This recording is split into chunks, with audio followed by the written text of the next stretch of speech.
tout le monde et bienvenue encore à cette étude biblique dans la première lettre de Jean. Nous sommes au chapitre 3 à partir du verset 10 que nous lisons. C'est par là que se font reconnaître les enfants de Dieu et les enfants du diable. Quiconque ne pratique pas la justice n'est pas de Dieu, non plus que celui qui n'aime pas son frère. L'apôtre Jean ici continue de mettre en évidence la distinction, la différence qu'il y a entre les enfants de Dieu et les enfants du diable, entre ceux qui sont nés de Dieu et ceux qui sont encore esclaves de leur péché, de leur corruption, ceux qui sont encore en train de prendre plaisir dans leur péché, ceux qui obéissent à Satan. La différence entre ceux qui sont nés de nouveau, ceux en qui l'Esprit de Dieu habite, ceux en qui la vie de Dieu est manifeste, et ceux qui sont encore dans les ténèbres, dans la mort.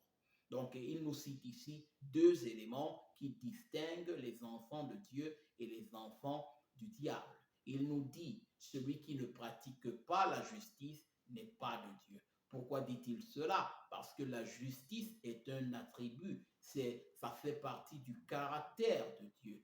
Dieu est un Dieu juste. Et donc, les enfants de Dieu partagent avec Dieu cette justice parce que l'esprit de justice de Dieu est venu habiter en eux. Et c'est cet esprit-là qui les conduit dans la justice de Dieu, qui les transforme afin qu'ils puissent imiter, se comporter de manière semblable à leur Père, marcher dans la justice. Et pratiquer la justice, justement, signifie marcher dans l'honnêteté, marcher dans l'intégrité, marcher dans la droiture, être impartiel dans nos rapports avec le prochain. Et de la même manière que Dieu est impartiel dans son rapport avec ses créatures, il n'utilise pas deux poids et deux mesures. Donc la justice de Dieu est une justice qui est claire, elle n'est pas ambiguë. Et donc, l'apôtre Jean met ici en évidence que celui qui ne marche pas, celui qui ne pratique pas cette justice dans son rapport avec son prochain ne vient pas de Dieu. Il ne peut pas prétendre avoir la vie de Dieu en lui, car l'esprit de justice de Dieu produit, manifeste la justice de Dieu en tous ses enfants. Le deuxième élément que l'apôtre Jean met en évidence ici, il dit, celui qui n'aime pas son frère non plus ne provient pas de Dieu. Pourquoi cela? Parce que Dieu est amour. L'amour provient de Dieu. L'amour est la caractéristique de Dieu et que Dieu partage également avec ses enfants. Donc, nous ne pouvons pas dire d'être en communion avec Dieu si nous ne pratiquons pas, si nous ne marchons pas dans l'amour pour notre prochain, pour nos frères et sœurs. Donc, l'apôtre Jean continue d'exhorter ses frères et sœurs là afin qu'ils puissent, tester leur rapport avec le Seigneur par l'amour et la justice. Car l'amour et la justice sont essentiels. Ils font partie du caractère, des attributs de Dieu, qu'il partage avec ses enfants,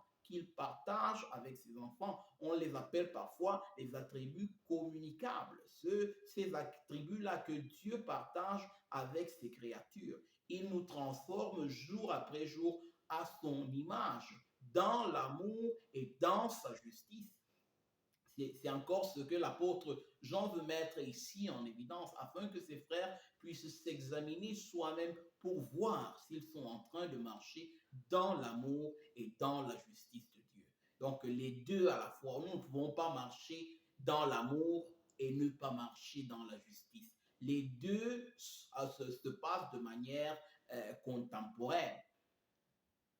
Il est important au même moment de marcher dans l'amour et dans la justice. Ceux qui disent parfois qu'ils aiment Dieu, mais ils ne marchent pas dans la justice de Dieu, sont des menteurs, car il est impossible d'aimer Dieu, d'aimer son prochain et marcher dans l'injustice, marcher et vivre encore dans le péché. Ce n'est pas le type d'amour dont le Seigneur parle.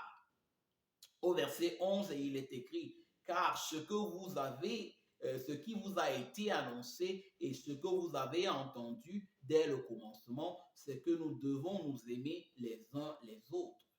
Donc, l'apôtre Jean met ici en évidence les paroles de notre Seigneur Jésus-Christ également à ses disciples dans l'évangile de Jean au chapitre 13, lorsqu'il leur dit, c'est par là que le monde reconnaîtra qu'ils sont ses disciples, par l'amour qu'ils auront les uns les autres. Donc, il est important que nous comprenions que l'amour est la caractéristique principale des enfants de Dieu, ce qui les distingue des enfants de ce monde. Et il ajoute, donc, c'est que nous devons nous aimer les uns les autres et ne pas ressembler à Caïn, qui était du malin et qui tua son frère. Donc, il nous rappelle ici l'histoire qui s'est passée entre les fils d'Adam, Caïn et Abel, lorsqu'ils allèrent offrir des sacrifices au Seigneur. Caïn vint avec les fruits de la terre, tandis qu'Abel sacrifia un animal. Et Dieu accepta le sacrifice d'Abel parce qu'il démontra en quelque sorte qu'il dépendait de Dieu, de la justice de Dieu. Et Dieu, justement, a accueilli avec faveur le sacrifice qu'a apporté Abel. Et Caïn, l'ayant vu, s'est irrité contre son frère. Il s'est irrité au lieu d'imiter l'exemple de son frère Abel, afin d'être également agréable à Dieu, il s'irrita contre son frère et le tua, parce que Dieu accueilla son sacrifice de manière favorable et le sien de manière défavorable, car il avait apporté le fruit de son travail, comme si la justice de Dieu s'obtenait par les œuvres. Et pourtant, la justice de Dieu s'obtient exclusivement par la grâce de Dieu. Et cela, Abel l'avait compris. Et nous voyons cette image-là également lorsque Adam et Ève péchèrent dans le jardin d'Éden. Le Seigneur tua des brebis, des animaux pour couvrir leur nudité. Donc, en quelque sorte, pour leur donner un vêtement acceptable à la place des feuilles de figue qu'ils s'étaient mis autour de la taille et qui n'étaient pas suffisants pour enlever leur honte. Mais Dieu leur donna un vêtement approprié, encore pour dire que c'est Dieu qui peut résoudre notre problème du péché, notre injustice, afin que nous puissions être agréables à lui. Donc, ça, c'est l'histoire de Caïn et Abel. Donc, au verset 12, il poursuit en disant, « Et pourquoi le tua-t-il? Parce que ses œuvres étaient mauvaises, et celles de son frère étaient justes. » Au verset 13, il dit, « Ne vous étonnez pas, frères, si le monde vous aime. » Encore, il met ici en évidence le fait qu'il y a un combat, il y a justement une inimitié entre les enfants du diable et les enfants de Dieu, entre les enfants de ce monde et ceux qui décident de marcher selon la justice de Dieu. Donc le monde s'opposera à eux, le monde dans sa corruption s'opposera à eux. Donc l'apôtre Jean leur dit, ne vous étonnez pas, frères, si le monde vous aime. Et c'est quelque chose de normal, de naturel, car les désirs sont différents. Ceux qui sont de Dieu désirent plaire à Dieu, tandis que ceux qui sont encore de ce monde marchent dans leur corruption, recherchent leur propre plaisir, vivent dans la rébellion à Dieu. Au verset 14, il dit, « Nous savons que nous sommes passés de la mort à la vie parce que nous aimons les frères.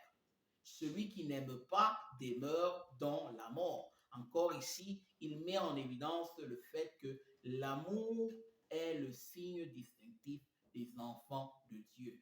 Donc, ceux qui sont passés de la mort à la vie, ceux en qui la vie de Dieu est manifeste, aiment. Ils aiment leurs prochains, ils aiment leurs frères. Et ça, c'est le fruit, c'est le résultat même de l'amour de Dieu qui a été reversé dans leur cœur.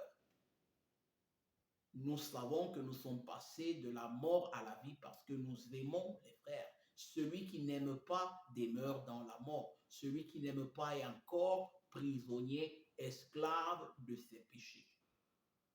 Au verset 15, il dit, quiconque hait son frère est un meurtrier.